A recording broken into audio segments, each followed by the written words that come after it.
Councilmember Ballard, we are live on Facebook and good to go. Que haya, téngalo puesto. Everybody, it looks like we have some visitors from other districts, so welcome to Illinois District. Thank you all for being here. We will go ahead and call this meeting to order. Okay. Is there a motion for the approval of tonight's agenda? Second. First and a second, all in favor? Any opposed? Is there a motion for the approval of the minutes for the January 13th, 2025 meeting? I second. Second. Okay, great. All in favor? Any opposed? Wonderful. We'll move on to staff reports. Wichita Fire Department. Evening, everybody. My name is Captain Hochschild, Wichita Firehouse, 32nd Broadway. Just trying to gloss over a lot of what you can find in the report on the table. We are coming into winter weather, lead off there, so be mindful as we travel. It's already reported in depth, but I will tell you, my firehouse deals a lot with North Junction. And as you travel north or southbound along 235 and coming up to the junction, the newer patches of concrete seem to be difficult transition road surface wise. And when we do have winter weather, we notice a lot of accidents in that area. So right as it crosses over Broadway, we have a lot of rollovers or slide offs. Just be mindful of your speed as you travel. Make sure your tires have good tread. Sí, sí, es una respuesta dialéctica. Puedo entender tu punto de vista y no estoy de acuerdo con él, ¿no? Decimos, forma en que piensas no tiene ningún sentido, estoy o en blanco o en negro, ¿verdad? Y sé que tengo razón en esto, estoy en blanco o en negro. Bueno, número 3. A ver. Some of the folks that will choose to remain unhoused, seek shelter in vacant homes. So if you have a home around yours that's unsecured, it's not boarded up. Los entrenadores es mejor a quién mantener en los equipos y a quién. So if you want to contact your local beat officer or 911 to let us know, hey, I see 13. ¿Ustedes qué dicen? Homes, whether they're taking things or just taking shelter. Obviously, 3B. smoke A around any ver, of these homes. ¿por qué 3B? A ver. Allow us to come out and make sure that there's not a fire with it. Creo que el entrenador debería. Following up on that, the winter warming shelter at 1025 North Main, we have had quite a significant alarm load come from there dealing with Pero ya tiene medicals como que abrir una. that we have to work with EMS to mitigate. We're actually going to start a program where we're going to put a firefighter with a paramedic on a new medic unit, so to speak. Si el entrenador debería reconsiderar su decisión de sacarme del equipo, es una verdad sola, ¿verdad? Una opinión de un solo lado, ¿no? Yo creo que el entrenador debe sacarme del equipo. No siempre me trata injustamente, es también una opinión sola. Cuando nosotros decimos 3C, los entrenadores saben mejor a quién mantener y a quién cortar. Hay dos verdades. Cuando hay dos verdades, esa es la dialéctica. Hay dos verdades que pueden ser opuestas, pero son dos verdades. Ok, 4 por aquí. Heating lamps for animals and garages, we see a lot of those this time of year as well. Catch the bedding on fire, the surrounding combustibles. So try to keep those a minimum of 6 feet away. En una Obviously, you can't relación. do that, they'll need to be compliance. We don't want to overload these electrical circuits. Large apartment fire, we had a 1985 ambulance that you'll find inside the WFP Juzgas a handout. tus amigos Was as a como result of an electrical overload. desleales, That alarm indiferentes. escalated 3 alarms. And we had a lot of resources out there in the extreme winter weather we had here recently, trying to mitigate that fire. So with that, a lot of information thrown at you. Is there any questions? A ver, ¿qué opinan? Número 4.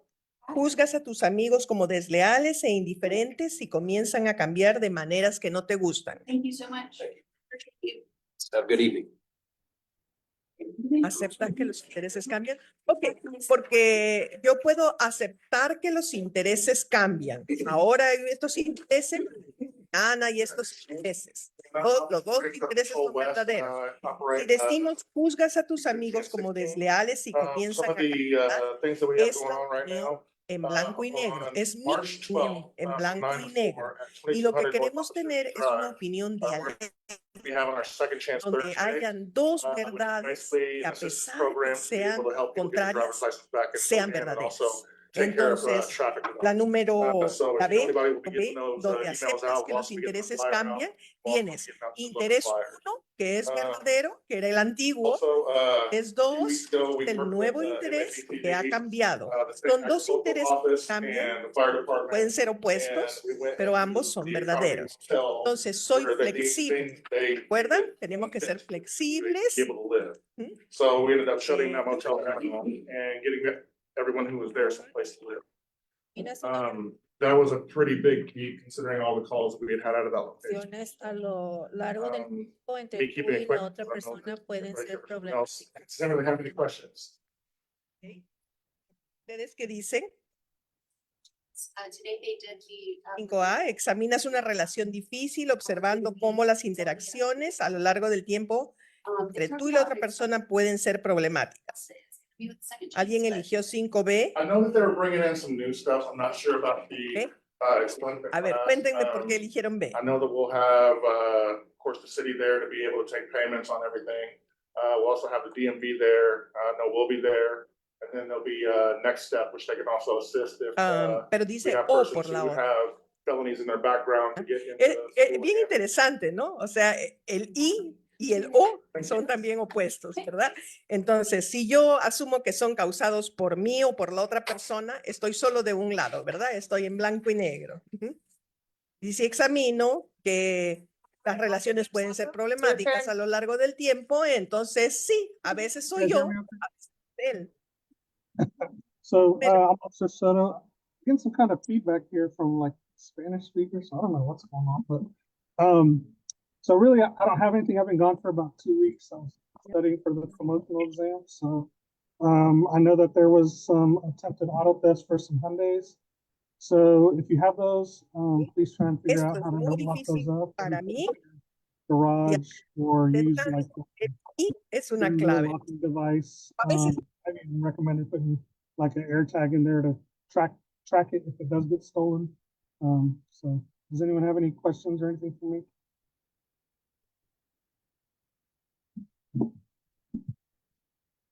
No? All right, thank you.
people after they have encountered a fire. We help them by responding to that and recovering. We help with the apartment fire that you mentioned earlier. We historia. do all those things. Y but es we help people personal, prepare. entonces no es para So we do compartir, have es a para free usted. smoke alarm program. It's a national minuto para program. We've installed over reflexionar. 2 million. Que lo escriba, It's like 2,500,000 alarms across the country. It's just amazing. sino how por lo many menos we que have. lo vayan So I have these escarbando en yard su plans, cabeza but what I para really want to que speak to, that anyone can lo tengan, ¿no? request Lo for usen. your Esto es para church, que lo your usen. property, if you Una would cuestión like muy that. práctica. We want people to have those smoke alarms. You have 2 minutes on average to get out of your home after a home fire starts. So we want everybody to have that chance and to hear with those smoke alarms. If your smoke alarm, we have a lot of elderly people that are living in these neighborhoods. If they're over 10 years old, that smoke alarm might not work. They might not have the ability to get up and check them. So we want to go out, we're gonna canvas. So I did give you 2 handouts. One side is English, one is Spanish. This is for if you would just put Ser this out at your flexible church y or your adaptable. organization. Me If ayuda a leer. anyone needs a free smoke alarm, you can call 211 or you can read the website. It's on there on how to do that. But we want to make sure that every whether they can pay or not has their smoke lo que alarms. sea And we necesario. also need your help. We are going to be concentrating in 67203 and 67204 for a national sounding alarm event. We're going to be doing this across the country, but Wichita is a signature city. So we will be in those 2 zip codes. We've chosen some areas with the Wichita Fire Department Doblarte that we are de concerned vez about. cuando, Where al igual they maybe que see un more árbol fire, fuerte se they dobla respond to like he was speaking to, and los just vientos going to educate fuertes people. para So we need ilustrar volunteers. We la need about flexibilidad 200 y and la we're about adaptabilidad. of the way there. But we need you to come out and install. You'll be in teams of 3 or 4 people. We Decir, go and we knock on doors and seguir we la talk to people. corriente, If tratar de people tratar de pre-register by controlar calling 211, that's controlar very los helpful because then they're expecting us que to otras come and personas we se install salgan those con 3 la smoke alarms. a So ver we need your help just to y come out and volunteer o que se and to promote comprometan. this event within your Te community, escuchas your y zip encuentras code. la validez de So un like I punto said, de teams of 3 or vista 4, you're not out there en el alone que no knocking on doors estés, and installing estás de smoke acuerdo. alarms. We'll have the Wichita Fire Department, Encuentra a lot of algo community con lo partners out that day de helping estar de us do acuerdo that. So the con information is in punto de English and vista. Spanish, so please share that as well. Permaneces abierto a lo que cada momento tiene que para ofrecer. Puedo It does not mean though that decirle if I que tell las people personas you to en las smoke situaciones number en la vida. outside this day, but on March 1st, we will be concentrating a little bit at En la casa, 67214, pero but it's empiecen a primarily reflexionar cómo 67203 and pueden ser 67204. más flexibles. Yes. There an age limit Esto on your es volunteers? ejercicio, ¿verdad? Yeah, Así como los ejercicios Their parent or físicos, guardian, vamos a ser un 16-year-olds poco más are okay, so flexibles we con la would use those mente. hours for their school, or they're with their like club sponsor. So we reached out to North High and some of the schools, but yeah. And I have more specific information. I'll have my business card. I'm gonna sit here through the meeting with just, you know, what permissions we need. Yes.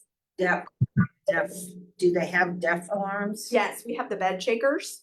So, and the Wichita Fire Department, their community risk reduction team, they use our free smoke alarms. So they're our partner installer. So we do have the bed shakers, so we'll have those available. And if we identify someone who is hard of hearing, we'll get those installed. That's a good question, though. I would just highlight that 67203 and 67204 is a huge. Bueno, chunk la of última it. parte dice, So it's actúa desde tus core and valores your y haz lo que trust. y haz que funcione. Aunque la dialéctica a menudo exige entrar Yeah, en it los says, grises, we'll start the ser training at 8:30. sé The schedule flexible that's y on there. We're encuentra gonna el serve punto breakfast, medio, but el the training's verdadero from like 9 to 10. Really, we're gonna Viene be de- out. La dialéctica no significa ser what area you insípido, have, we'll ser get you a map, camaleónico and you o just go tener knock una on the actitud door. de todo Well, vale. and I will say that you're not Recuerda necessarily mantenerte cold centrado calling. dentro de ti We're mismo going y to en have relación free con otras canvas personas. a week or two before and Y put a en el door hanger mundo on a there. través de la We're gonna conexión take the con yard tus signs and valores put them out y in haciendo lo the que es neighborhoods. efectivo para el So momento, people tanto should a corto como know a if they're largo paying plazo. attention to the ¿Qué hemos literature querido that we're gonna decir? be in the neighborhood, so. Que But ser you'll be watching dialéctico the no morning significa sessions. que porque ya que piense que es de esta manera, yo también tengo que cambiar y pensar de esta manera para estar de acuerdo con ello. Lo que tengo que hacer es transaccionar, compartir, discutir, argumentar, sacar lo bueno de aquí y hacer una síntesis que me permita vivir People were more apt to mejor, be more ser successful. flexible y no pelearme con ella pero tampoco dejar de lado mis valores. Well, thank ¿no? you so much. No I'll be quiere here if decir anybody que has any yo questions. voy a or ser un needs camaleón, que me voy a convertir a lo que ella diga, ni ella se va a convertir a lo que yo diga, pero sí puedo encontrar verdad en parte de lo que ella dice y ella puede encontrar verdad en parte de lo que yo digo. Entonces, la tesis y la antítesis se van a hacer una síntesis We have y anybody vamos else a who'd like tener to una speak on mejor off agenda items? convivencia. ¿no? Bueno, entonces I'll turn it ahora over back to Councilmember Ballard. sírvanse cafecitos, sírvanse los Do business tés with our- antes de que Is what I hagamos was ya currently la here última for parte. is the golf cart, Porque que no ordinance. se han servido, muy pocos se han servido, así que por favor sírvanse.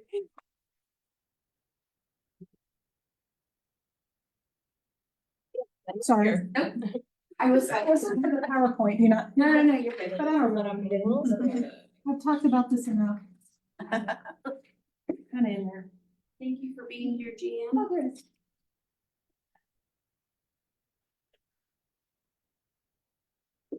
I'm Jan Darman. I am with the law department. I've been with the city of Wichita since 1997. And I have a lot of history with golf carts. I prosecuted golf carts when I was a prosecutor. Now I work in the law department where I help create some of the ordinances for the city. How this came about, it surprised some, and I gotta tell you, it surprised those of us who wrote the ordinance that it was as controversial as it was. You learn, you live and learn. We've always prosecuted golf carts, even before the state changed the law in 2017, I think, where the state made it clear that golf carts are illegal on city streets unless the city makes them legal. Prior to that, we used to charge people with no tag, no registration, no proof of insurance. We charge them basically for driving a vehicle on the city street without having all the appropriate things a car is supposed to have. Did we charge you very often? No. But I would get questions from the police, and then the law came around from the state law that made it all kind of generalized. And the law was, it's illegal unless the city makes it legal.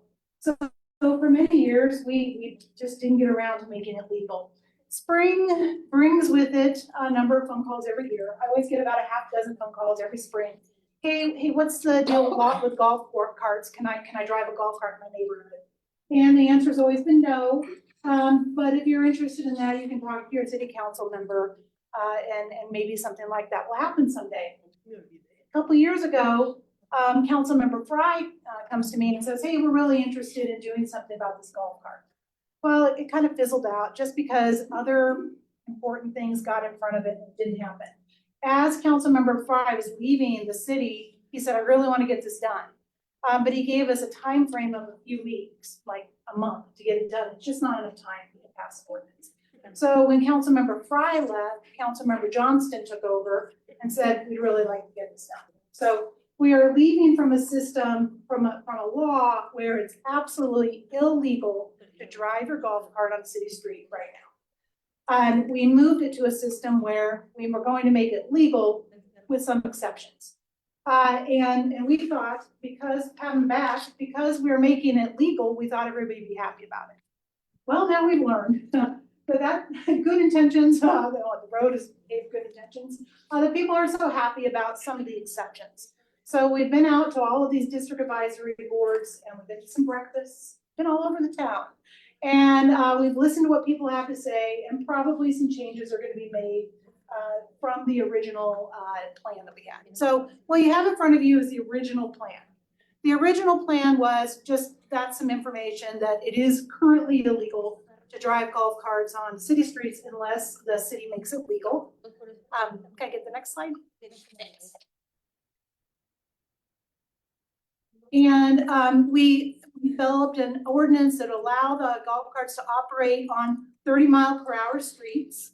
But we would not allow them in the core area because the core area is already kind of dicey down there with so many cars and so many pedestrians, and we didn't think it was safe to have people down in the core on golf carts.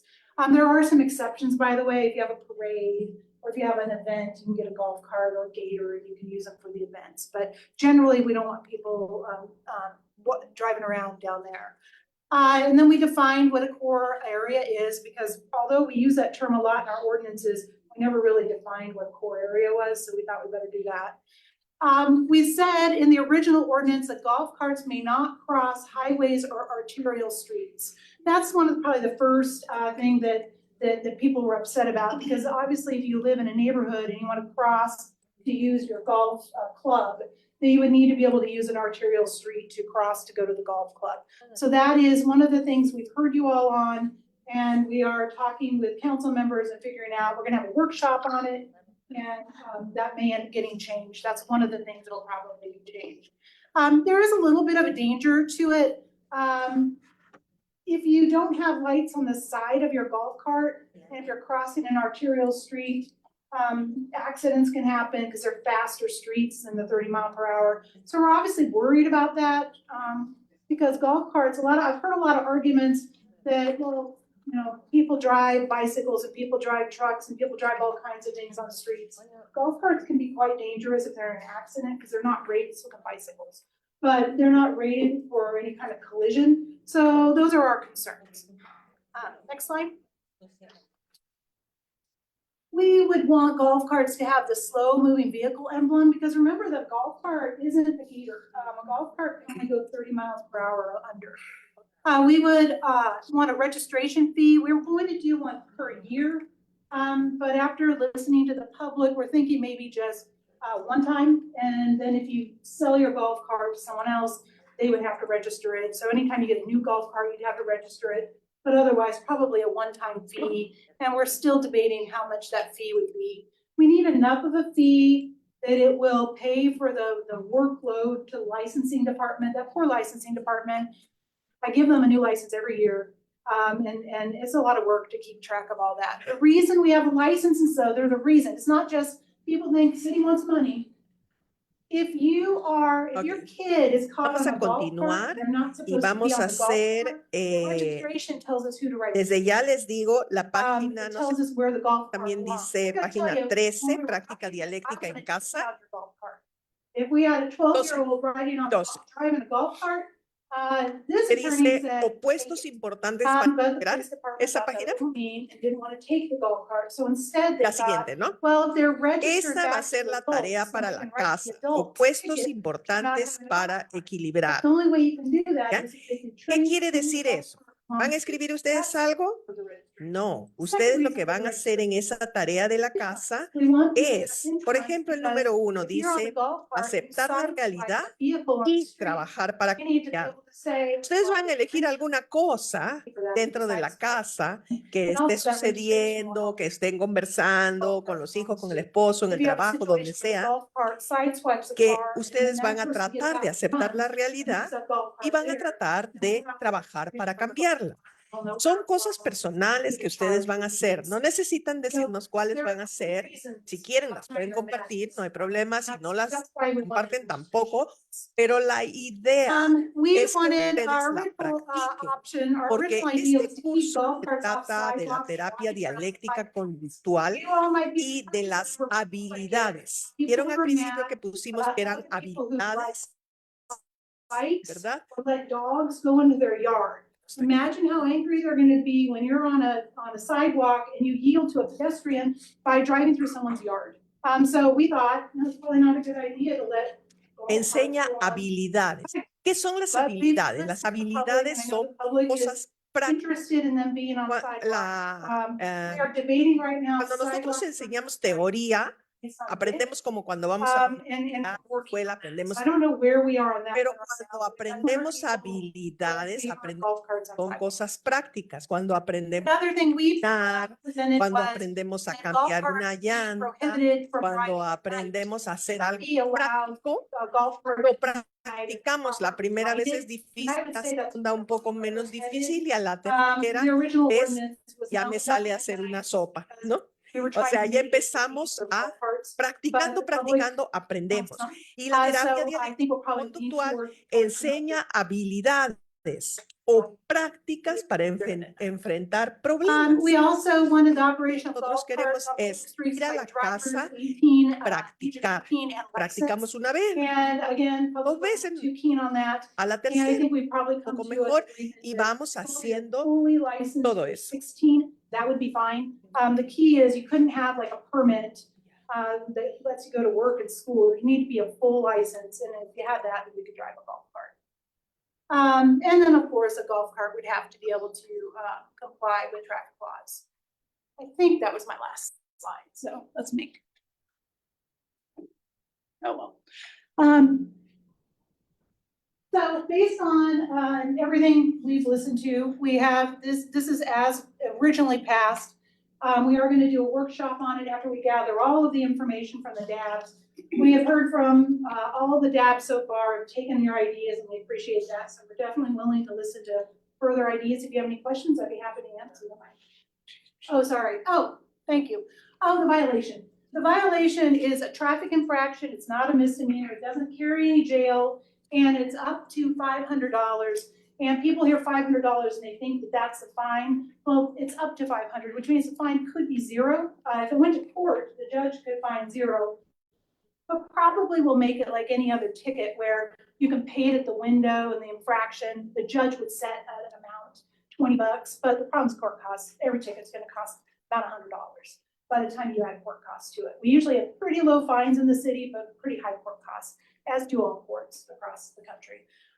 So anyway, the fines, it's not jailable, but it would be fine. A child could be fined for riding on one, or for driving one, sorry, if they're not supposed to. The parent could be fined for allowing a child to drive one if the child is not supposed to, and otherwise just follow all the traffic rules.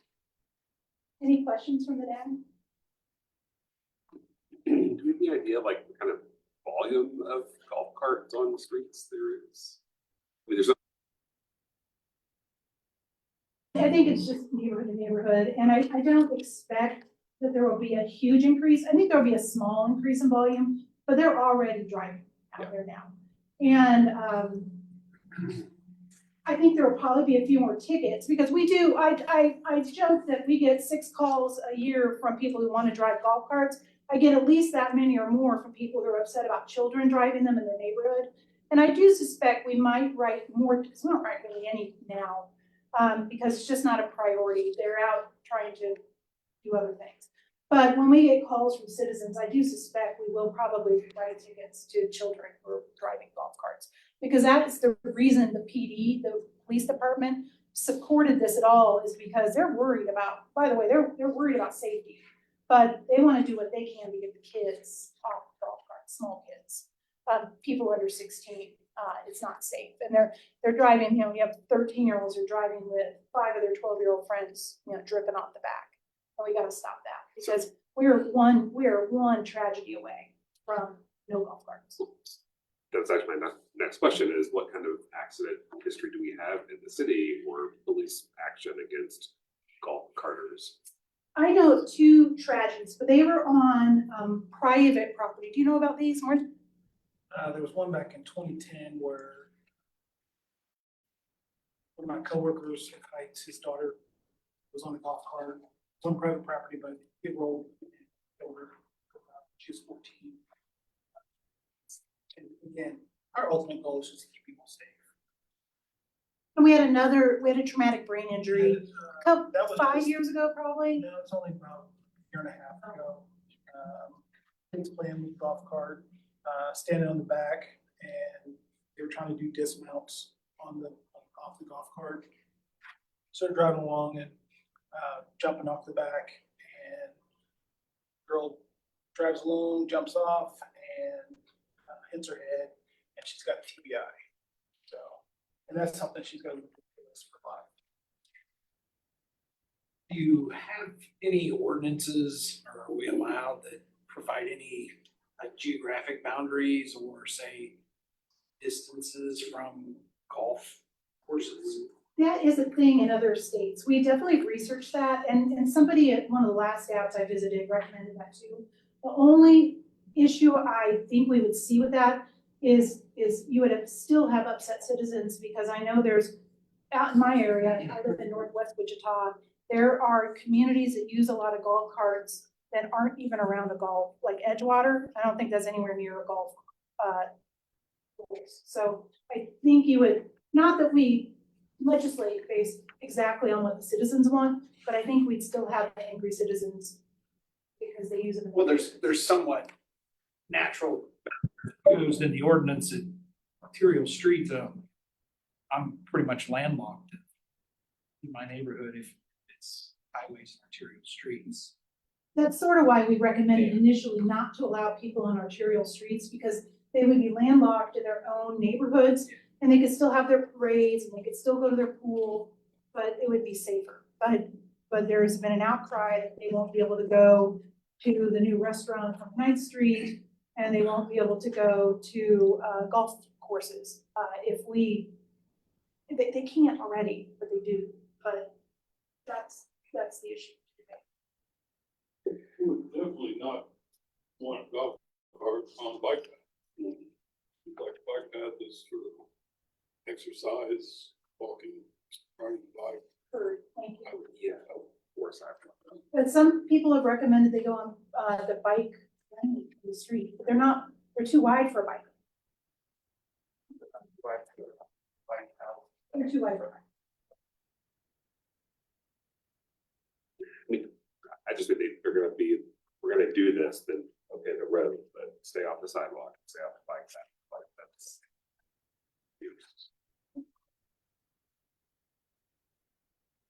On the note of geographic borders, I wonder, I believe I read about a case of Wilmette College, they'll drive across Douglas to go to the pool. Is there, say, a limit of how many arterial streets someone can cross? Like, you can go across one arterial street to get to, say, for me, I'm in Indian Hills River Bend, I could drive across 13th to get to the pool. Or, yeah, McLean. Is that a possibility? You could, it gets really hard to prove if you really want to ticket someone. To the registration? It would have to be based on, well, I guess it could be based on registration. Because otherwise it would have to be based purely on their admission and where they've been and what they're doing. But you're right, I guess if it could be from their home. I have an issue with this arterial street business, like, I get it, you wanna go to your golf course from your house, wherever, but. From a public safety standpoint, that seems a little inane, frankly, to have. I mean, there's just a million issues with those kinds of vehicles. I mean, I know a bike is one thing, but I can also hop off a bike and walk it. Or, like if the golf course stops in the middle of the road, the battery dies or whatever. I just think it's sort of fraught with. So I guess, I don't know, this, I will admit, and I'm so curious to hear why people are interested in this, because I'm just like, really, this is strange to me.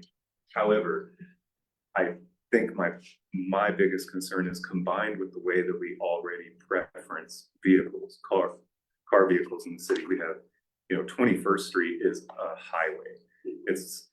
We are continually giving more space, more lanes, higher speeds to these bigger and bigger and bigger cars that we're building. I mean, we have these 6-foot clearances on some of these big trucks. It's not a world. I would love if we move all away from that stuff into a world where we were driving golf carts around, right? I mean, but the compatibility just of the system that we want to be introducing these things into is what is concerning, because it doesn't match. And we have the arterial street thing, like if it comes with like speed reductions on streets, maybe if we can, like, could we pair it? I know this is all impossible and very dreamy, but let's pair it with a moratorium on widening streets or something. But the ecosystem it's not so much the golf carts. The golf carts are probably not even that dangerous. These cars are dangerous. These cars are what kills people. It's not bikes, it's not pedestrians. It's literally the traffic that we have. Keep making it more and more dangerous and introducing more and more just like chaos into the system. I don't see, like, even the safety things that we want to put a sticker on these golf carts, fine, but got these, gigantic trucks There's Or definitely for people in the 50, city 60 who mile who an do hour. on that. And that's where the 18-year-old thing came from, by the way. Yeah. When people are wondering like, why 18? It's because if it's a car versus a golf cart, they're gonna lose. The golf cart's gonna lose. And you just wanted to have a person be of majority age to make that decision instead of a child. But that's where it came from, whether you agree with it or not. If you wanna know where it came from, it was because of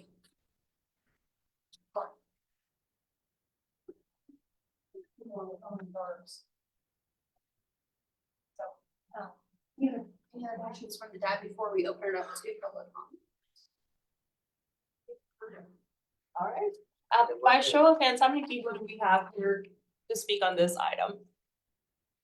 Just as a reminder, you guys can come up one person at a time. There is a 5-minute time limit for each speaker. If you want to state your first and last name and address for the record, please. And we can go ahead and start from. Volunteer. Hi, everybody. I'm Alan Oliver and I live at 621 South Gordon. Hi, Ms. Ballard. How are you? Members, good to see you tonight. I'm part of District 4's DAB meeting. I'm sorry, I didn't see you last week there. Well, You stated to these people that you've been around at DAB meetings. all of them. I didn't see you last. Isn't there one tonight, or isn't there another 4 tonight? We didn't get, I'm assigned to Well, serve, we have remember my one, bosses we have tonight. one a month. We have one a month.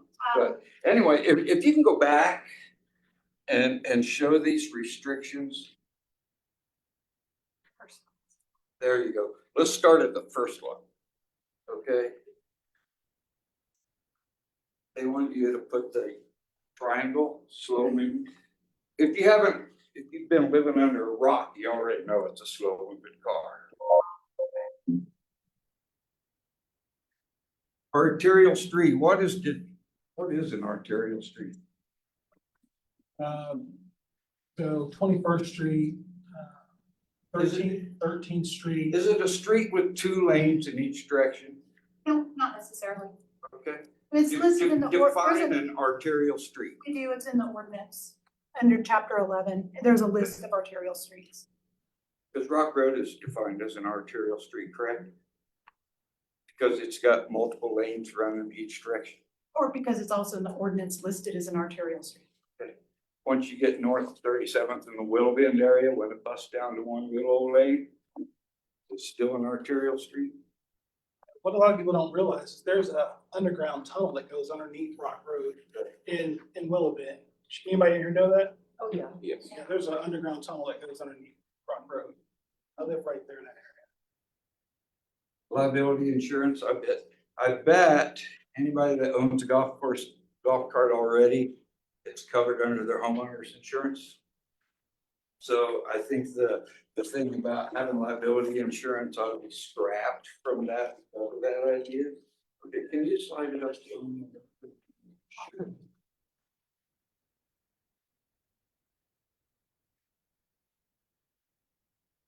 And understand, these are just things that I've been thinking about. Okay? The 18-year-old thing, seriously? You got 15-year-olds on a permit driving a 4,000-pound missile down Kellogg, 70 miles an hour on their cell phone. And you want to tell somebody that a golf cart that doesn't even go 30, that you have to be 18? Seriously? Seriously, Miss Jarman? Seriously. Okay.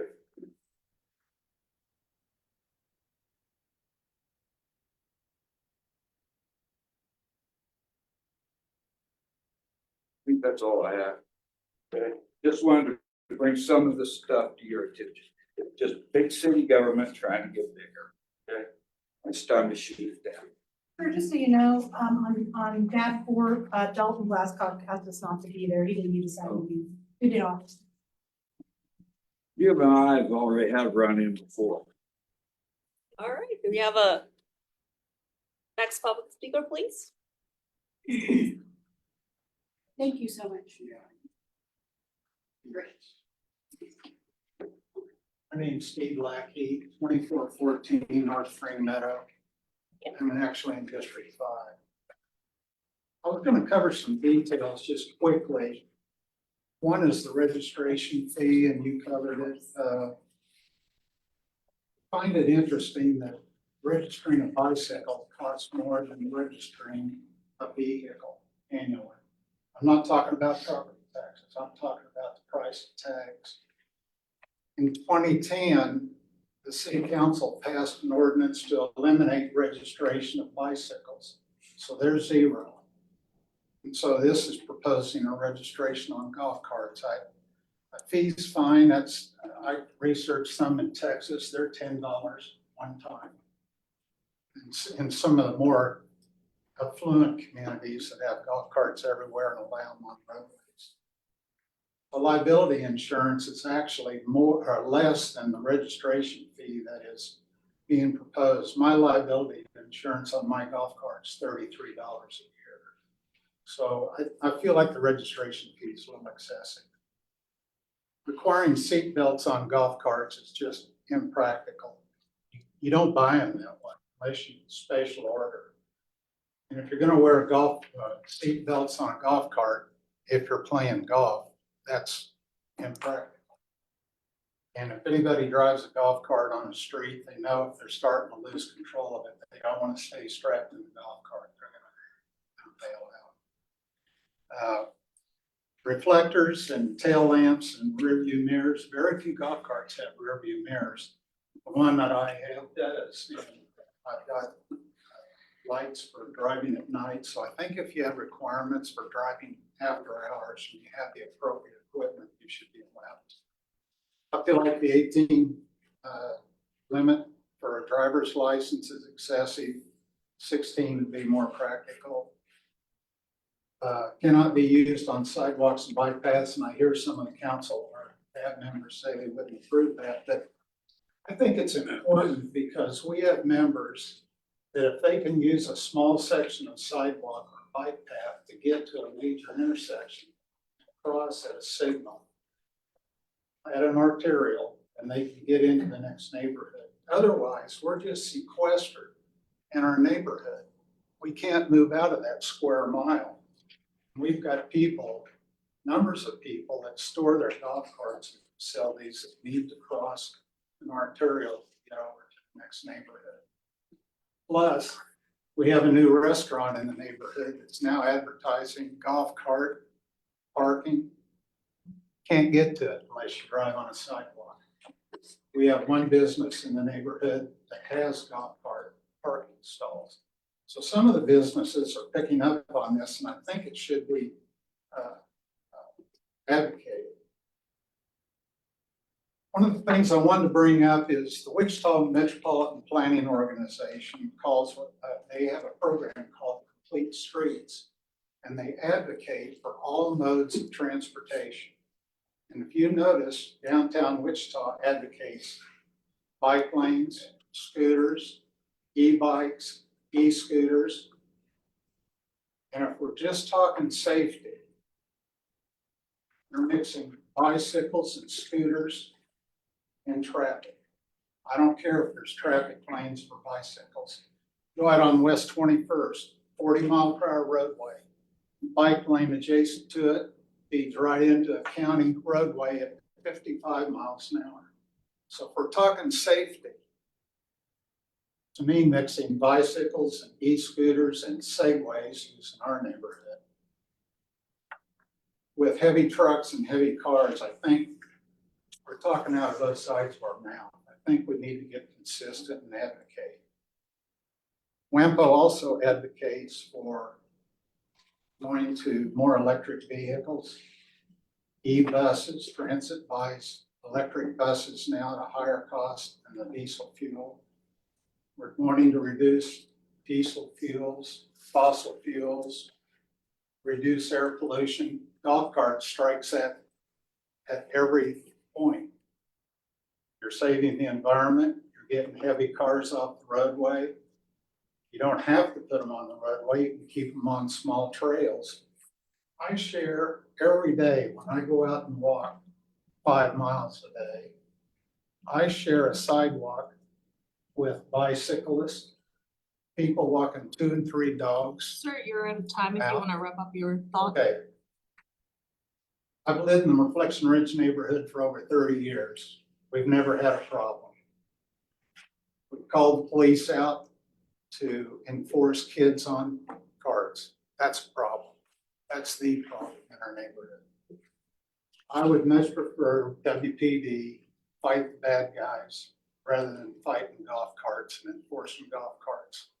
There's more important things to do than enforcing golf carts. Thank you.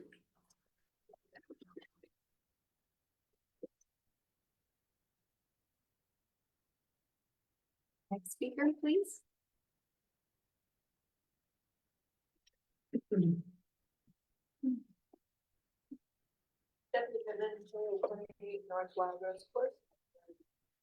First of all, I just want to give a big thank you to not only our law department, but our council members. They have listened to the public, they've taken the feedback, and it has been actionable. So I absolutely want to recognize that. Some of the district advisory boards that I've been visiting, and it was a great opportunity. It's really opened my eyes, not only to how important golf carts are to me in Northwest Wichita, but also how important and used they are here in District 1 and District 3, the South Side. Members of the district advisory board on the South Side, they were shocked that this was going to change. They also own golf carts. They drive them around. They drive them during the evening. They enjoy them with their families. It is not just an isolated one area of town. It's a community building vehicle that really gives us evening driving, visiting with our neighbors, going to the local store, not having to go in our big vehicles or our trucks. It also gives me a chance to be with my children, driving at night with the lights. We take evening rides. It was something that when I heard this ordinance, it was shocking to me because it is something that I enjoy and that my family enjoys and my community enjoys. And that's, I've seen not only at District 5 and District 6 district advisory boards, but all of them. I've also received a lot of feedback from downtown. Lou Jean Schneider is here right now. She lives at the Water Walk. The golf cart downtown has become a vital part of the community that we're trying to build and that Lou Jean has at her place. They drive it around. They even ferry officers from Water Walk downtown to some of the different activities. It is a easy way to get around. It's safe. They are fully street legal. We have lights, we have turn signals, we have, there's brake lights. You know, there is a way to be safe on them. And I think that what we've seen, because there hasn't been a lot of, or any accidents, the ones that were mentioned, they were isolated. They were kids messing around in somebody's driveway. You know, I feel like that was shocking to the community, but so are people that dive into a pool and get a head injury. These are shocking events. We can't necessarily stop them from happening. It's just youth, and I don't think that all of our communities should be restricted because of foibles of youth. So once again, thank you, Councilwoman Ballard and the Law Department. Absolutely, I feel like any sort of pragmatic, knowledgeable approach to ordinances and governance and what's literally amounts to taking away freedoms that at least we thought we had. You know, I think we want to avert that as much as we can. So,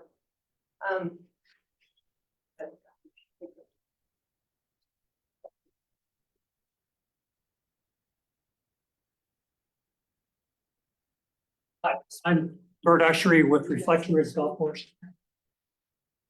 I know you've heard it over and over again, so I won't go over the specific details, but I will just add a little bit of context.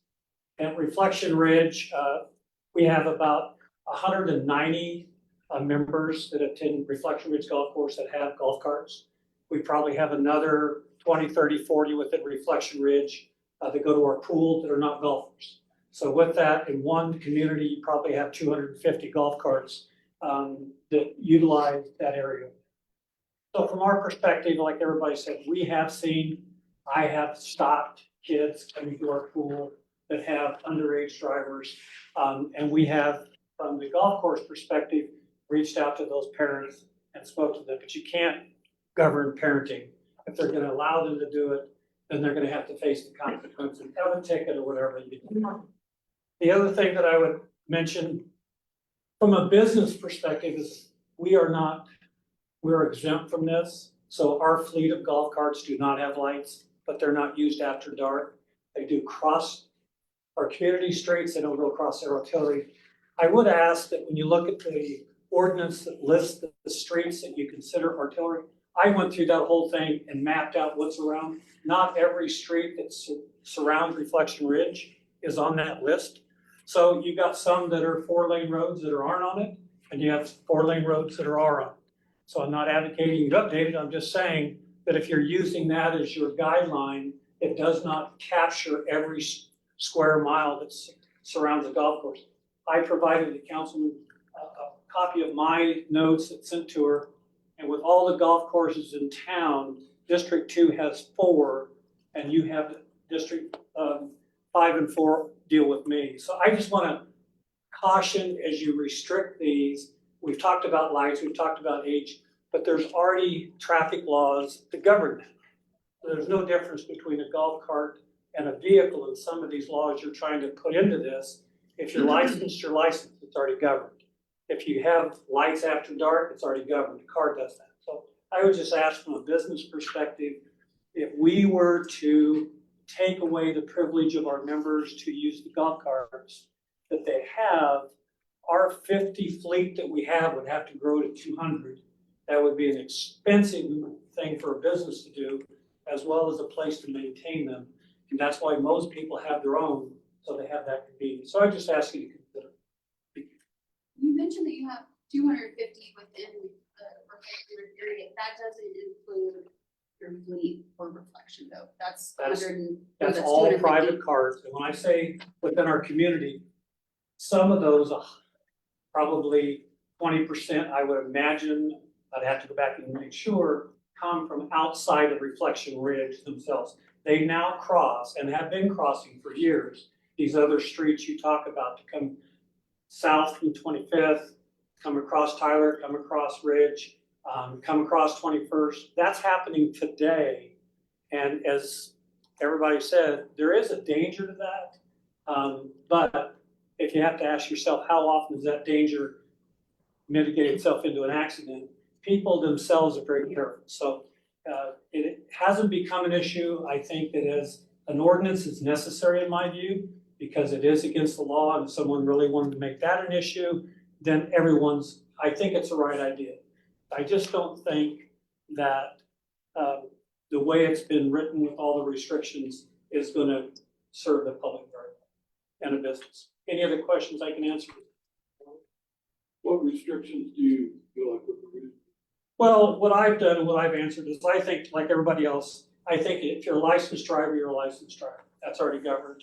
I think the after hours, if you have a golf cart that meets the restrictions, we have many events that don't end until after hours, and they have to get home. So I think if the golf cart has lights and taillights, they ought to be able to operate after dark. You say in here you're restricting to 25. It already says the state law says 30. So why you're trying to then cut that down 5 more miles an hour just gives the police one more thing they have to try and monitor even within the communities. It doesn't make any sense.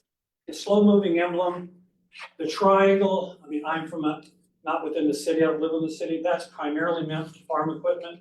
I think there's a way to put electric or reflective tape across the back and down the fenders that serves the purpose, that doesn't become an obstruction. And when kids get off and on these things, those things become themselves a safety issue as they're getting on and off. So I think there's a way to handle that. And then I also think the last item I think I had was just crossing these streets. If we don't use the sidewalks, and I think it's been mentioned, we have to figure out a way a car can go from 29th to into our neighborhood simply by going across the lane, getting in a pass lane, going a quarter of a mile up and going across the street.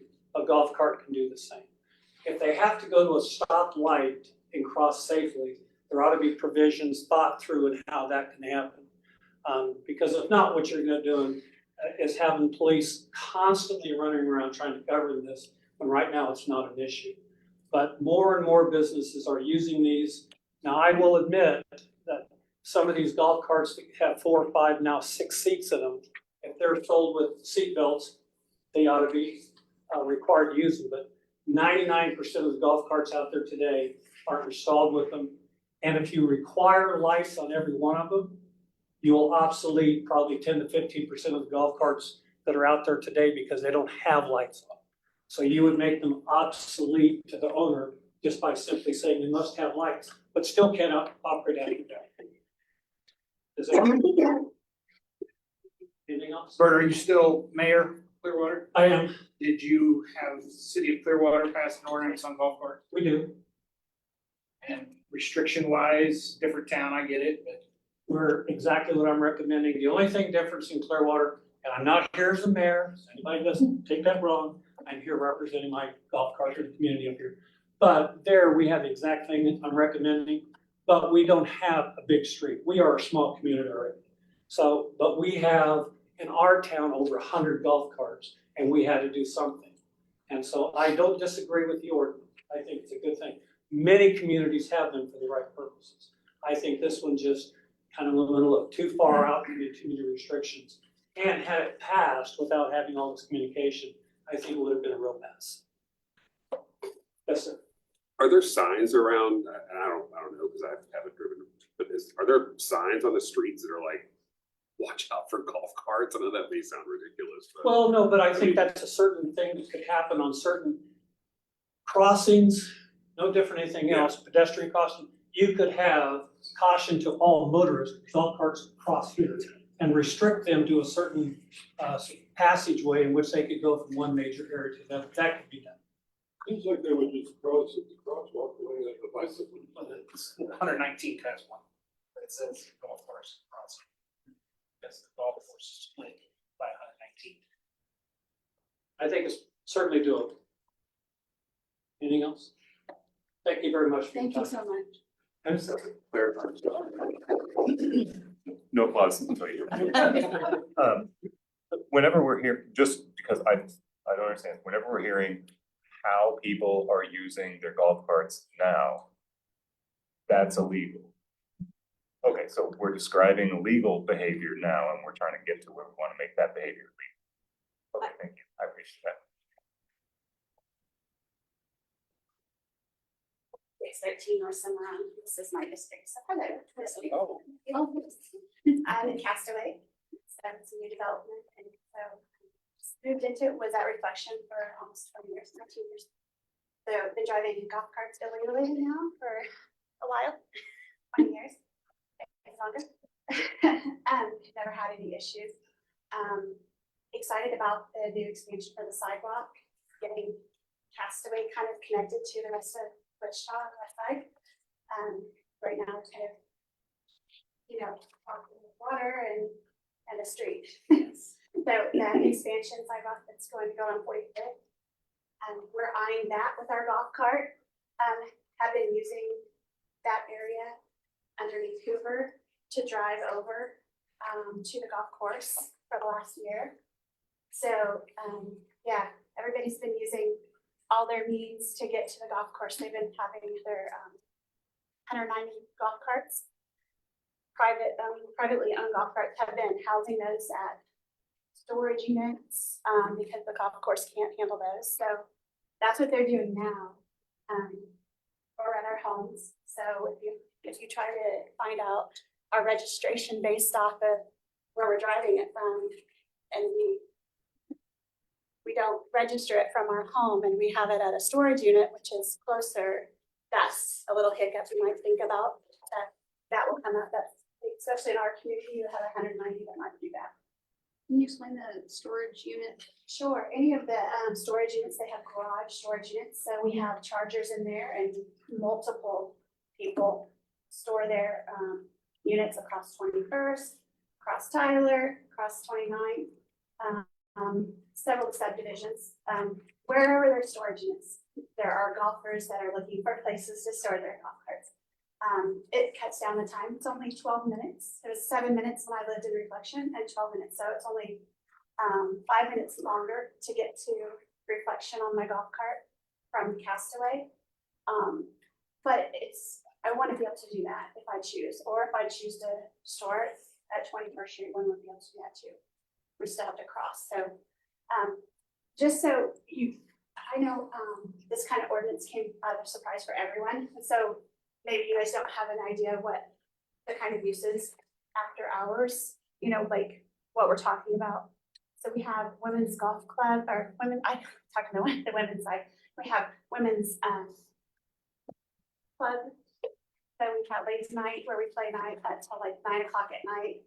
And then we, talk and hang out a little bit later after that. So we're there late. Men have it too. All the events at the clubhouse, they're just nightlife, pool parties, things like that. They're just community. They have a pickleball court there. A lot of reasons to be able to use these at night. So we currently drive, like I said, on sidewalks when we can, just to stay out of the impeding traffic on the streets. We don't want to be a problem. So we eye that when we can. We cross it at stoplights when we can. Or just pay attention like a bike would, and when we meet traffic, with traffic, bikes, whatever, we yield. We discuss, it's not like 190 cars are going at the same time. So there's not a big, parade of golf carts every day on these sidewalks. So I want to get the fear out of here, that we're not making a decision based on fear. There haven't been accidents recently. So we don't need to plan on that. I understand law, we're going against it, but we encounter traffic now, and we are able to decide that we can yield to the traffic coming in, and let them go by, or we pass, they go off the sidewalk for a second with dogs, whatever. We all seem to get along just fine. So we're trying to, whatever least restrictions we can have to get that, still able to use it with like. I see the value of environmental standpoint, everything. But I don't see how the storage unit precludes being able to have registration that just goes back to the owner. She was mentioning that the officer said, or if you were trying to say wherever your car is registered to be to your home. Well, if I'm in Castaway, but I'm not coming from my home, and they were trying to find out where that car was coming from. Like if it crossed multiple. Yeah, we would. Does that make sense? That's why if you're using that to track where the golf, it will track ownership if we would be in an accident or something, but it wouldn't be able to accurately determine where we're coming from. Sure, no ownership was. Yeah, just ownership. Yeah. Yeah. Are there any other questions? Did I answer your question about other uses or anything that you have? Do you have any questions about? Oh, no, thank you. I'm Yeah. good. Yeah. Thank you. Thank you. Well, then it sounds like form that registration you follow, but you store it somewhere that's not your home address, and then you provide that information. I'm sorry, I'm sorry. It's not a question, just. He was basically just saying on the registration, maybe there's a box that says, where do you store, like to try to, I don't know. Well, just Maybe that's a question for law. Just indicate that it's not stored. just to educate, there's several units, and so some of us have places that sell units. So we might park our car as different units. So I mean, if you want to have 2 or 3 different places. Yeah. Okay, next person. Anybody else? Danny Estrada. 6505. So my only comments, just some of them have been said, but the one question I have is yep, Danny Estrada. Okay. So the one question I had, I think we were talking about being landlocked, is if we live, and I live in Edgewater. So the question is, how do we get to the golf course when we don't have access to the sidewalks, or we don't have access to roads that are under 30 miles an hour? That's the one question. And that's why I advocate for sidewalks to be available for us to get to the golf course. So from my home to the golf course, there's a huge bike path that they built on Hoover. And it's, I don't know what it is, 12 feet wide, probably? Yeah, it's very wide. So that's what I used to go there, my golf cart. So a couple other comments, the $75 fee, talking about bicycles and scooters, what do they pay today? They don't pay anything. And we recently, or the city of Wichita recently just passed, 80 more miles of dedicated bike path lanes for Wichita, right? So we have already 133 miles of dedicated bike path lanes in Wichita today for bikes, right? That travel along with vehicles. And one of the, so what they call the city of Wichita bike plan, the advantages of the bike plan are increased safety, right? So it's for bike lanes are created and designated space for cyclists to reduce conflicts with motor vehicles. It's also to encourage more biking. It's also better traffic flow with vehicles. So that's why they created this bike plan. Let's see, City of Wichita received a federal grant for almost $500,000 for these bike path lanes. And then they're going to use an additional $90,000 to subsidize the additional money they need, right? And bicyclists pay no registration at all compared to a golf cart. So what I'm asking essentially is that we get to share and have access that bicycles have today. Because they are going to be adding an additional several hundred or several miles of bike path lanes. One other thing, let's see. So when we're talking about statistics of accidents with golf carts, right? Wichita averages around 90 injuries and 1 fatality a year on bicycles with dedicated bike lanes. And somebody mentioned about lights on the side of golf carts, right? No lights on the side of a bicycle. No lights on the side of a scooter. Right? And then they're also, if I remember correctly from another DAB meeting, they're trying to not allow golf carts downtown, right? The new bike path or the new bike plan, they're looking at possibly narrowing Douglas Street to 2 lanes and adding bike path lanes on both sides for bicycles. But golf carts aren't allowed downtown. So that doesn't make sense. And they pay how much for their bikes? 0. No insurance, no helmet, no safety equipment. And you can ride a bike and a scooter 24 hours a day. And what's the age limit on a bicycle? You can ride a bike, you can ride a bike. So mine really kind of goes back to aligning ourselves to what Wichita's bike plan is. If the bikes have access to sidewalks, because they can't drive on a 40-mile-an-hour road, and there's not a bike path lane. And if they do have a bike path lane, we have access to that as well. And as a golf cart, I'd rather be in a golf cart, be a bike cart, than a bike, right? We have a frame, we have lights, we have horns, we have blinkers, we have stoplights. And I feel golf carts go with the flow of traffic more so than a bicycle does. So my kind of, and I'm selfish, right? I'm a golfer. I just want to get to the golf course, right? My wife, on the other hand, she wants to take our grandchild trick-or-treating in her neighborhood. During Halloween, there's 40 golf carts in our neighborhood. And there's maybe 50 that play golf. Right? 11 minutes to the golf course. It took me 11 minutes literally from my driveway to get to the golf course. That's all I have.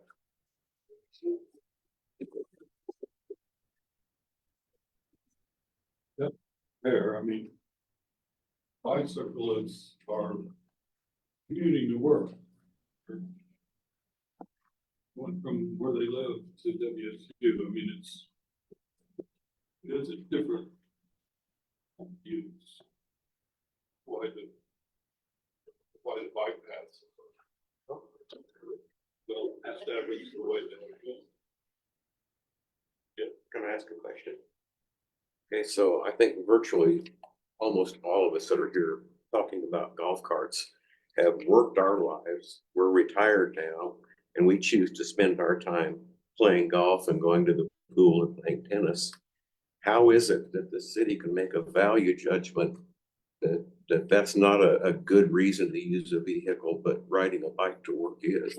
That doesn't make sense. It is responding to the fact that people use it.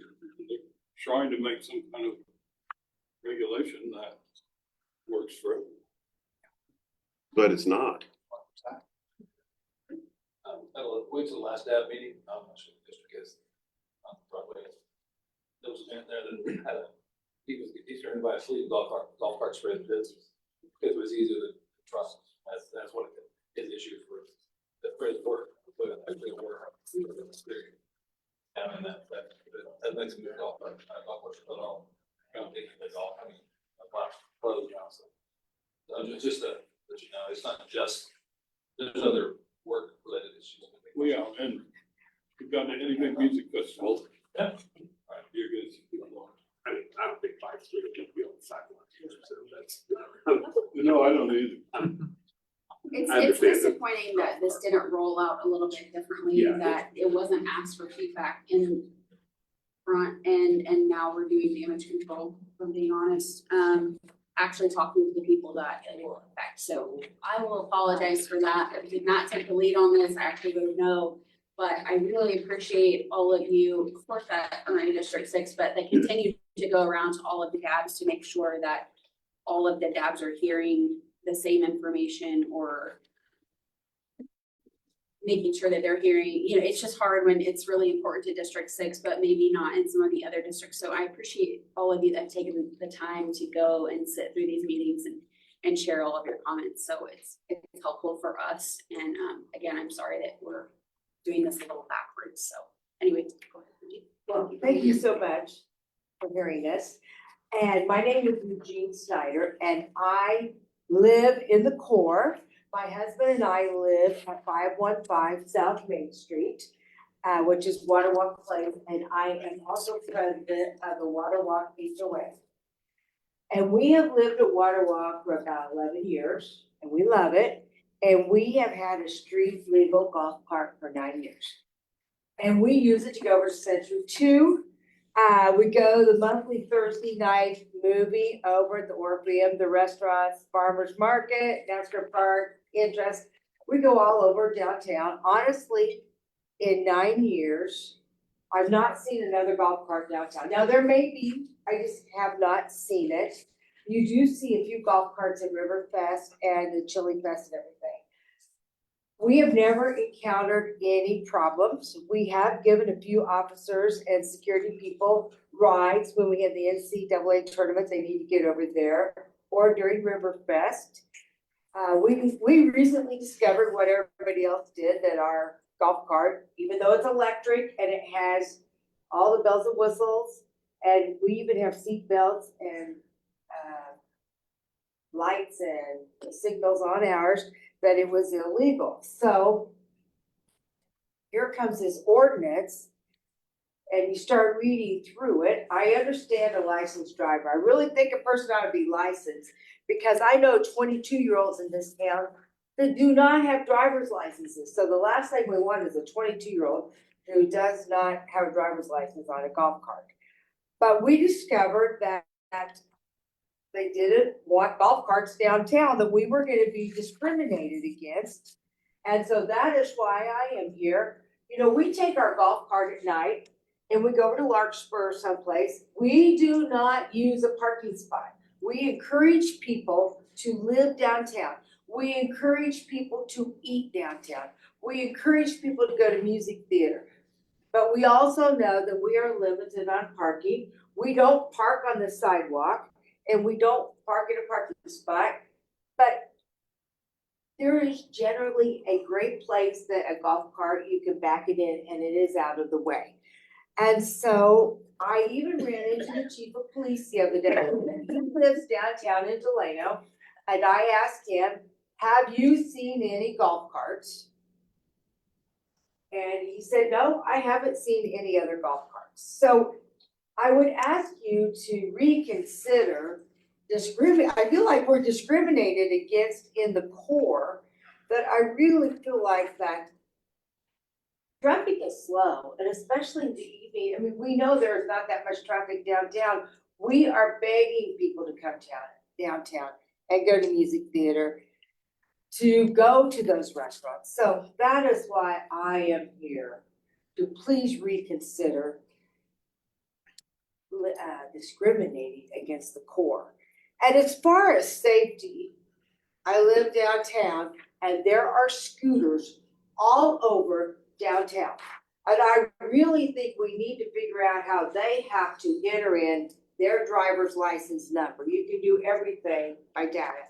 And I am telling you, it's too bad there's not some way that those people have to have liability insurance, but these people, first of all, I live at the Water Walk, so I see them. Sometimes there are 2 and 3 people at a time on that scooter. And when they're done, they leave it sometimes in the middle of the sidewalks. They leave them on the edge of the street. So the other day, I saw all these cars going over into the next lane so they could get around the scooter. And honestly, what is more frustrating is to pull up at Larkspur or someplace and you think you see a parking spot and you pull in there and there is a scooter. These people are not considerate and they certainly do not follow the rules of the road. And if you really want to worry about safety, I would encourage the city to reconsider how those scooters are used. And the only other thing I would say,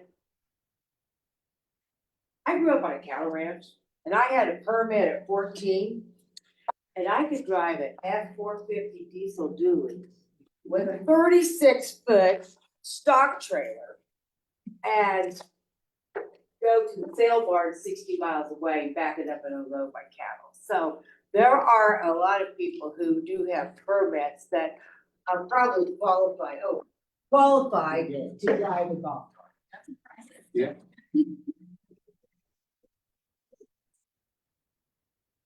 Anyone else like to speak? Jan, can I ask you a question real quick? What's the reasoning again on not having golf carts in the core, just because it's busy, or I don't?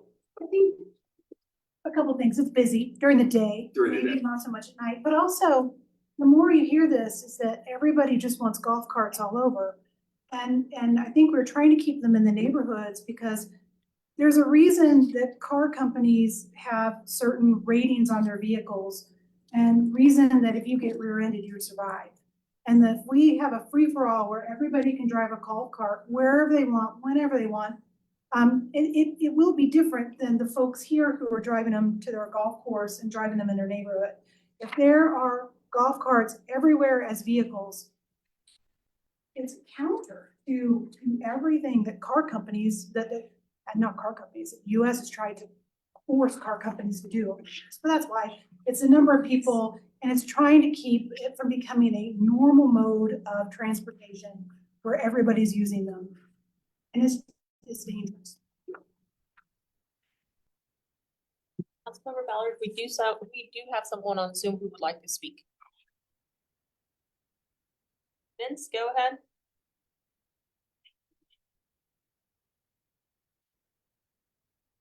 Vince, are you there? He's on mute.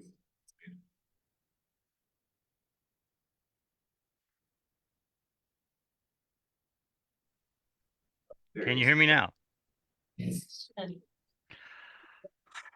With respect to Jan, Vince Hancock, Delano neighborhood, not on behalf of the association or any neighbors. I am not a lawyer, but I do feel strongly that someone should speak with common sense on behalf of bicycles, pedestrians, and full-sized motor vehicles. My non-lawyer understanding is to be street legal in the state of Kansas, a slow-moving vehicle, for example, a tractor, needs to have a slow-moving vehicle sign, headlights, taillights, turn signals, a horn, a windshield, side mirrors, seat belts, insurance, registration, and a license plate. And I challenge all the golf cart owners, if you want to be street legal, there's your list. Get a license plate. It will be legal under the state law to operate on a motor vehicle on a roadway. An earlier speaker implied that right now it's not a safety issue for the PD. I disagree. But if this were passed, I'd like to see a commitment to enforcement from the PD where they're currently turning a blind eye.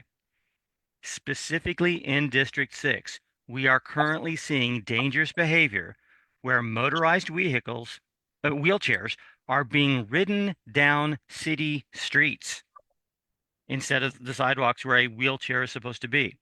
We see mini bikes. We see stunting four-wheelers being operated on city streets and up and down the big ditch, and it's being ignored by the police department. Jan said earlier, we are one tragedy away from having no golf carts whatsoever. And while I'm a strong advocate of personal liberties, this behavior may be better described as natural selection. Any questions from Dab? Thank you. Any speakers? Any ad that hasn't been added already? Awesome. I appreciate all of you coming and sharing all of your concerns and such. If you guys have any more questions, feel free to email me or call. This will come back to the DAB on, is it the 18th, Jan? I believe March 18th, which will be one of our evening meetings. So would encourage you to Come back to the council. yeah, I'm sorry, come back to the council, yes. So I would encourage all of you maybe one more time to come share. Or send us an email and we're happy to share this from the bench, so yes. You mentioned the workshop. Yes, When is the workshop? do you happen to know? I don't. I think it's this month's workshop. Which would be that's the fourth. Or the fourth Tuesday of the month, so it'd be the 25th.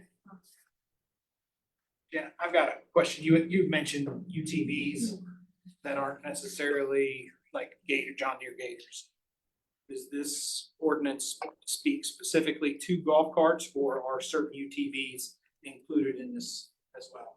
This ordinance is only for golf carts, which are defined as 30 miles per hour or less. We already have a ban on UTVs on streets. Probably the one thing I'd like to do after hearing some folks, not at this DAB, but at a different one, two others. We probably need to be a little cleaner. We have another ordinance that says you can't have coasters, and they mean like toys on the street. And that would be like the short go-karts. Some of that stuff, we probably need to define what a coaster is, because I've heard people talk about get those off the street, but this doesn't impact. But there's state ordinance that covers like side-by-sides. We have a city ordinance that matches state ordinance or statute, sorry. Questions, comments, concerns?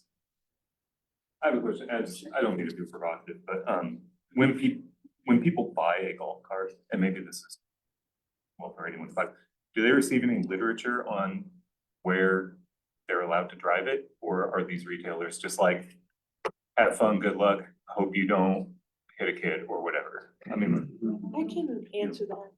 So as Jan mentioned in her presentation, around 2017, the law changed from the state of Kansas. Prior to that, it was, the golf carts were legal, as long as you had one that was street legal. And so when we started driving, yes. How?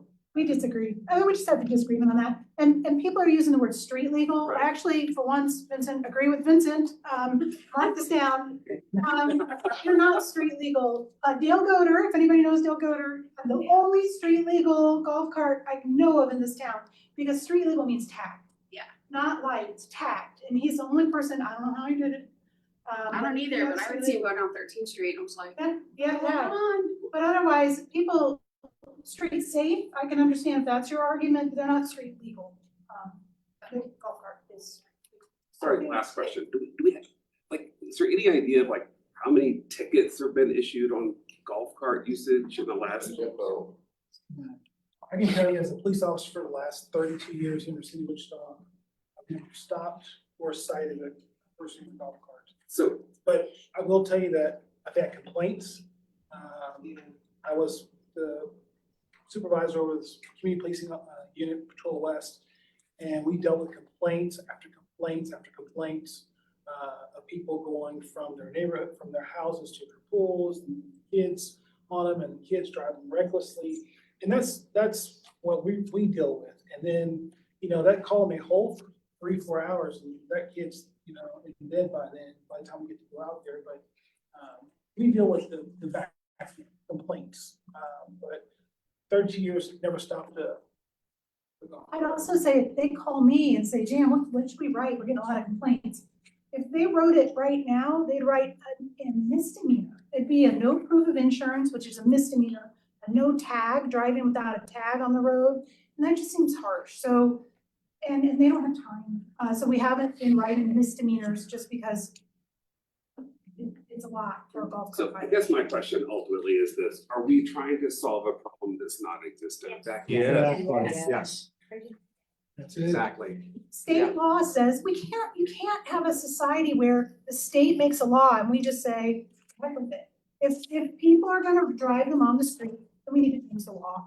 And that's fine. If people wanna decide, we want them all over, we don't care, they're safe enough, but we've got, oh, by the way, state law, there's no law we could pass that will allow you to drive down an arterial street. We can allow you to cross one, but we can't let you drive down Ridge Road because the state law says no to that. I don't think anybody's asked that. I'm just saying, just as we're talking about tootling around town, I don't want to exaggerate it, because you can't tootle down Round Road.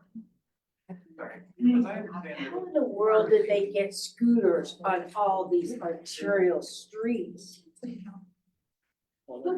God, It was before you. it is the most, It was well before you. it is the most dangerous thing that exists.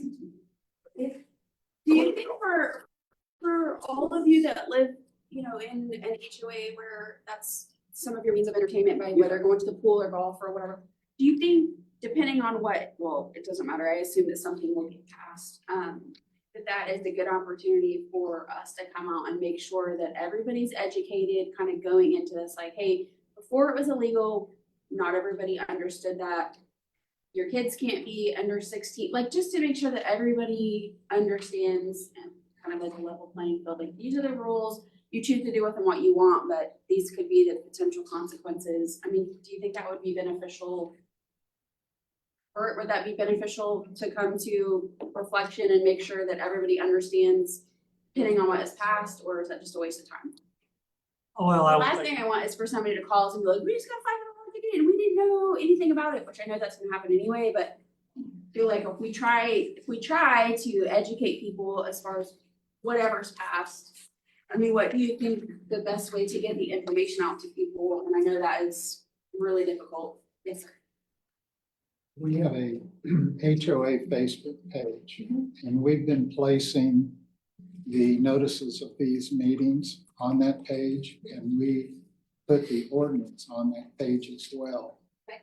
And we've got close to 600 people on that, so it gets distributed in our neighborhood. Sure. Outside, no.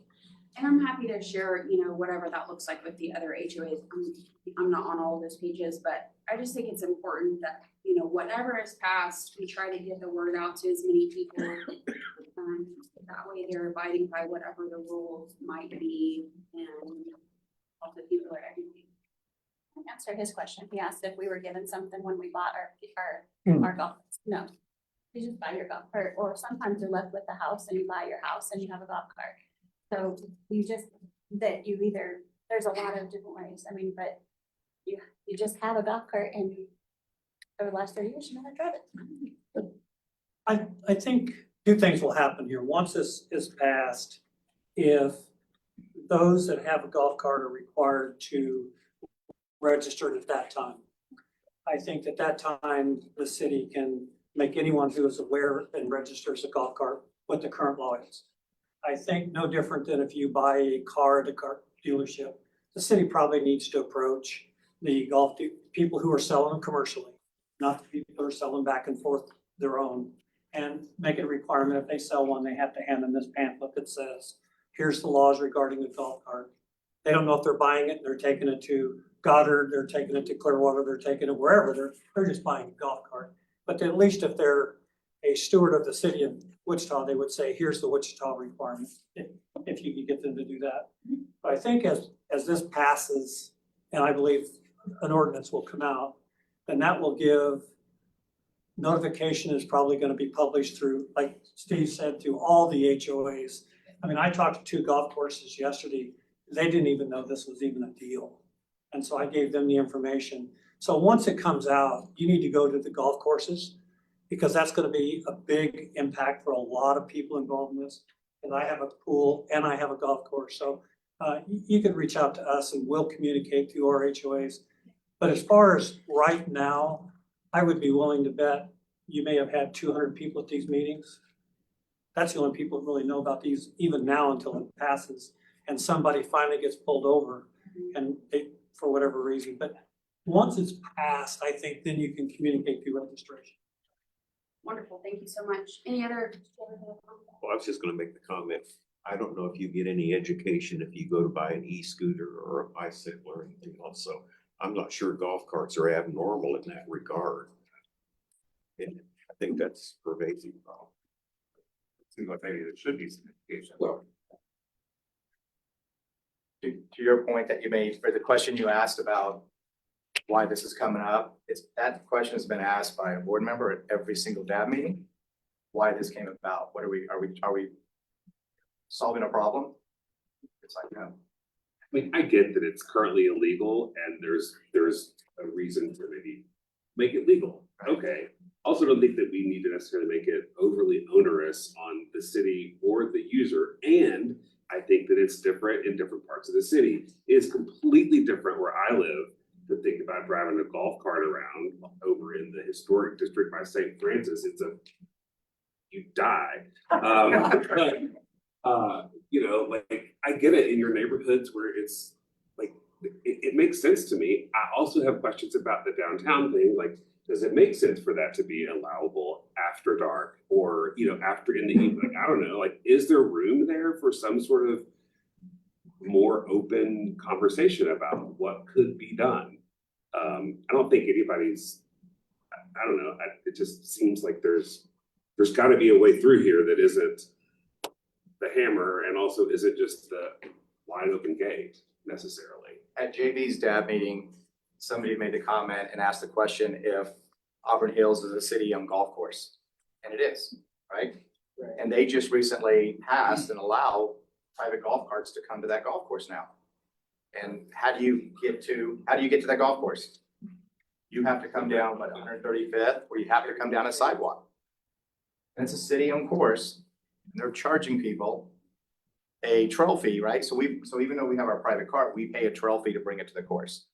Auburn Hills is owned by the city. They're allowing private carts to come to there and charging people to drive it illegally to their golf course. So there's no other way to get to the golf course. Paying 20% of the tickets. I mean, that is a public course, like, is that through the HOA or? I think it's just bad decision. It's inconsistent. I guess their answer would be, you're supposed to trailer them, bring them in on a trailer. I mean, is that real? They don't allow trailers. Because they're run not by city, we don't ask what the city, they don't ask city traffic or police what the law is, they just thought they need them on their course, they don't have enough golf carts. That's a city golf course. Yeah. Run by a Third party. I've been on our HOA 3 times over 34 years.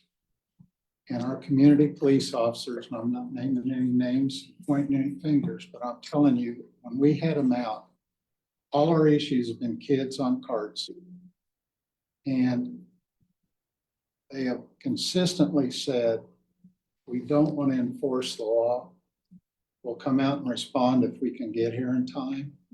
But we've got so many bigger things to do than to chase golf carts. And that's really what this is coming down to. It's kind of onerous. It's restrictive. I get it. It's the law, but we're trying to kill a sledgehammer.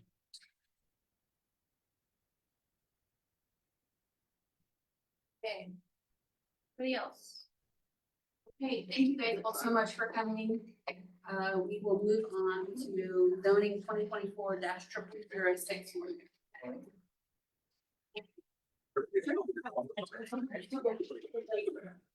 Sorry, yeah, no, you're fine. Yeah. You can go in and sign your. And it's mine. Yeah, it is. Thank you.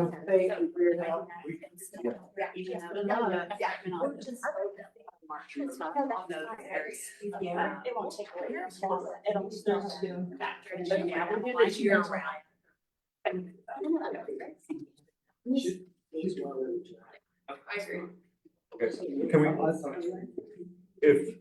can I ask two? Yes, of course. Yes. Moving on, thank you.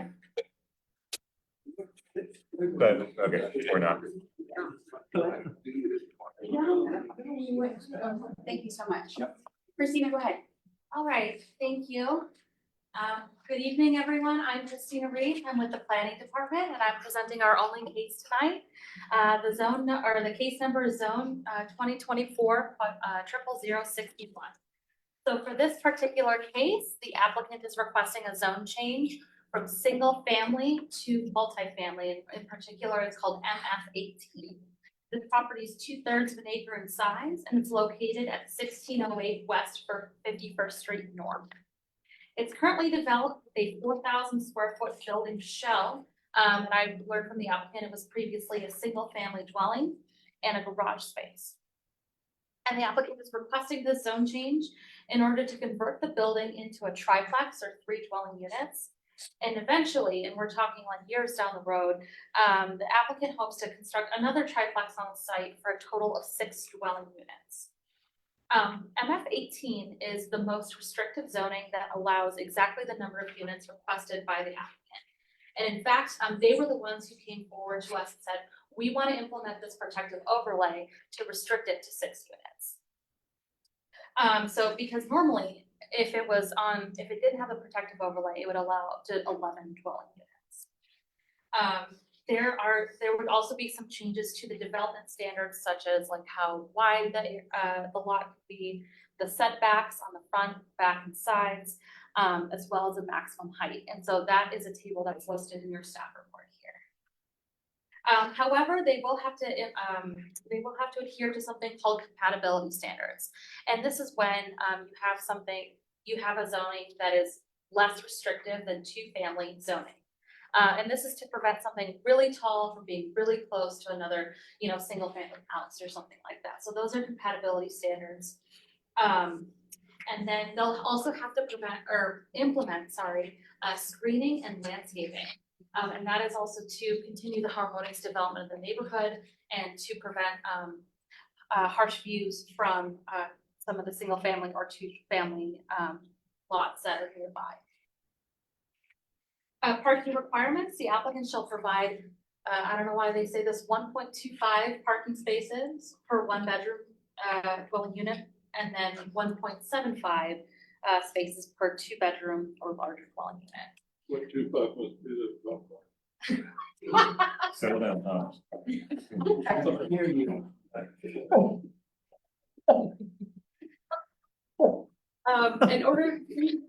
In order to get the certificate of occupancy, they will need to demonstrate how many parking spaces will need to be or will be implemented on site. The character of the neighborhood is low density residential. To the north, east, and west, they are zoned single family. However, to the south, we see something called B multifamily residential. This is actually the second highest multifamily zoning that you can have in the city of Wichita, and it allows up to 75 dwelling units per acre by right. There are no zoning cases associated with this site. The requested zone change is in partial conformance with the community investments plan. The Wichita Future Growth Concept Map, I believe it's up the next page or the page after that. Yep, it's that one. It recommends the subject site is appropriate for residential uses. However, when we look at the community investment plan's locational guidelines, those provide a framework for decision-making regarding land use changes to encourage efficient patterns of development. It says that development should occur where necessary and supporting infrastructure and services exist or are planned for extension concurrently with development.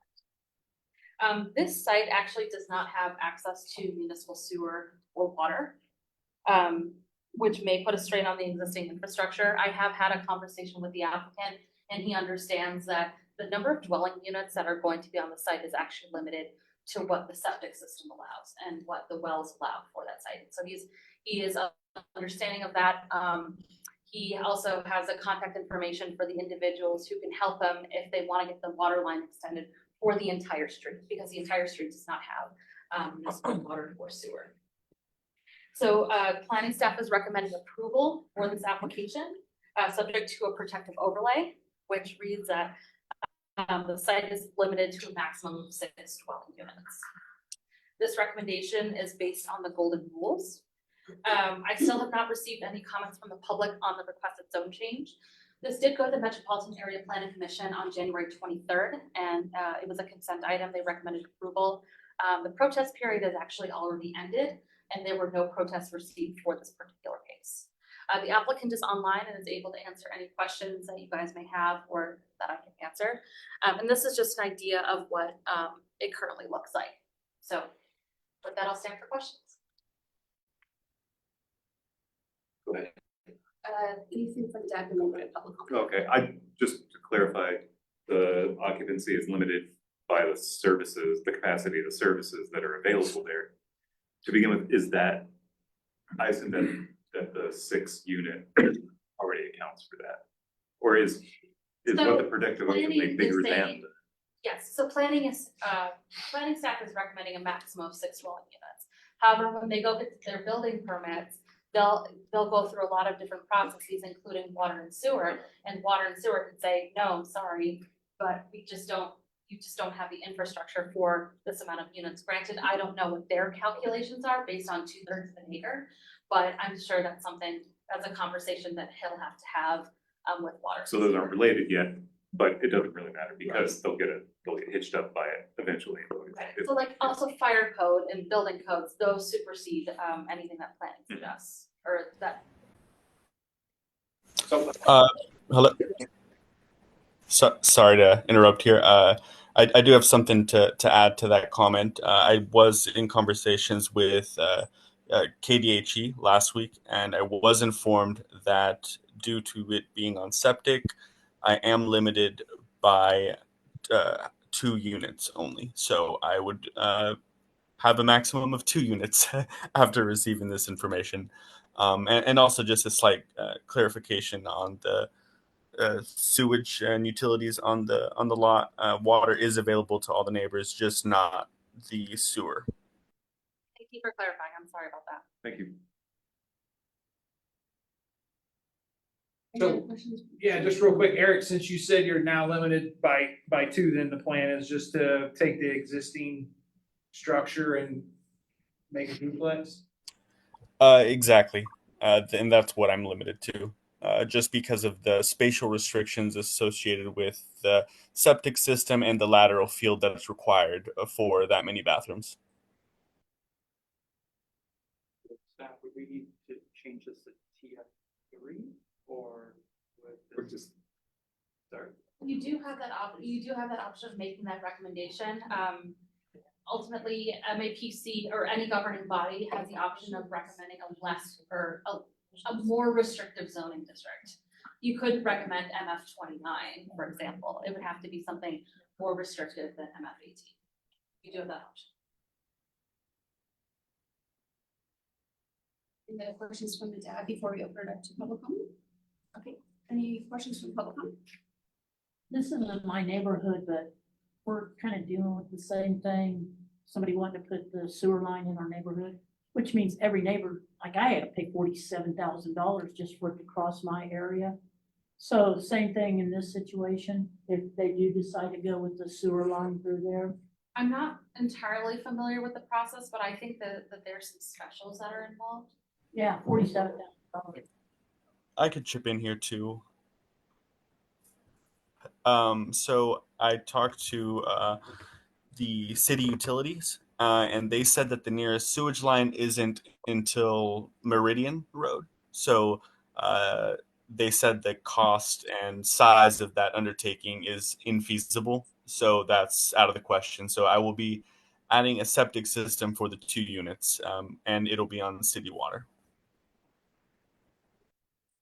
one of our past cases that we had, which was where the Riverview School was over there. It was the closest water for them to, and sewer for them to tap into was over by the Walmart, basically at Meridian, and it was gonna be $1 million to tie in to where the old school was. So they're actually doing single family and kind of limiting how many they can have to because they were on septic. So yeah, it is quite the undertaking, and it's crazy to me that it's 2025 and we still have so many areas in the outskirts of town that still don't have, maybe city water, but definitely sewer. So that's definitely a huge undertaking.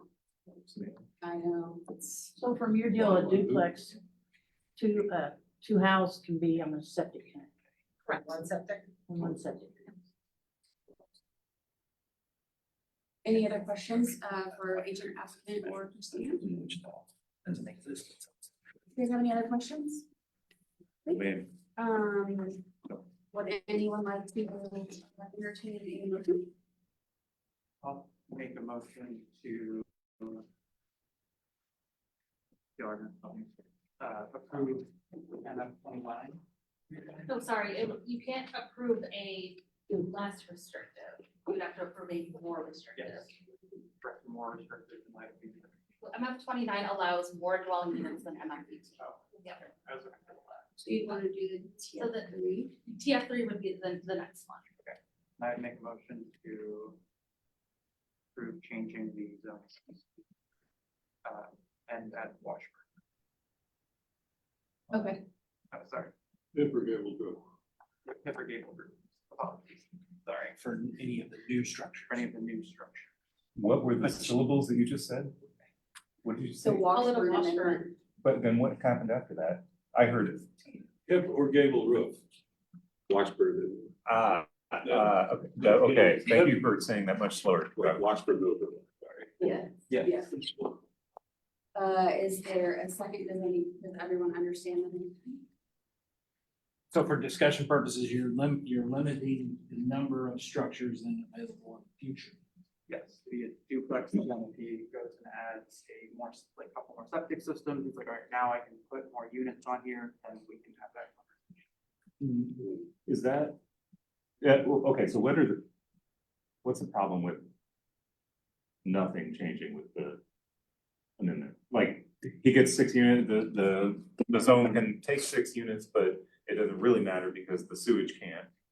And so he's not ever gonna be able to do that until he provides the sewage anyways. So that's how, so why, is there an advantage to have them come back later or just have the? Just to have it match what it's possibly able to do. It's not. I think. Or it just, like, the zone is the only thing that allows for the extra units because the utilities don't already, so we wouldn't necessarily need to change the zone. Cause all that would mean he'd have to go through this process again if he ever got the sewage thing. Yeah. But but if we're fine with 6 properties now, save for the sewage, then why not just, this may be one of the rare instances where I'm like, but then why not just leave it there knowing that he's getting it by the sewage anyways, save the trip later. I'm always in favor of whenever something changes on a property, we restart the whole shebang. So it's a different neighborhood, and say it's 20 years when there's sewer, it's zoned differently up there, it looks like a completely different neighborhood. And then all of a sudden, boom, there's 4 more duplexes up there, 4 more properties, and we have stopped ourselves from hearing any feedback. 20 years, however long it is.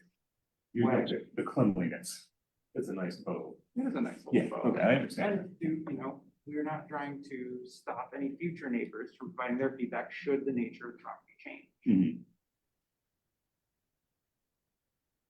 Yeah. I think there's valid points on both sides, but that's mine. No, I appreciate that. Anybody? Okay, so we have a For the motion. amendment or motion or? I would make an additional motion to just accept staff recommendations. I second that. I'm thinking there, Do you still have discussion or? I have no more discussion. You're gonna make a motion. No, not me, man. Okay. No. Okay, so you didn't have a second? Nope. Okay, and you are to take the recommended action second, all in favor? Any opposed? Mark, okay. Oh, Mark. Mark, did you have Hey. anything to offer? I'm sorry. No, I'm an aye. Oh, okay, gotcha. Okay. Well, thank you guys. Yes, thank you.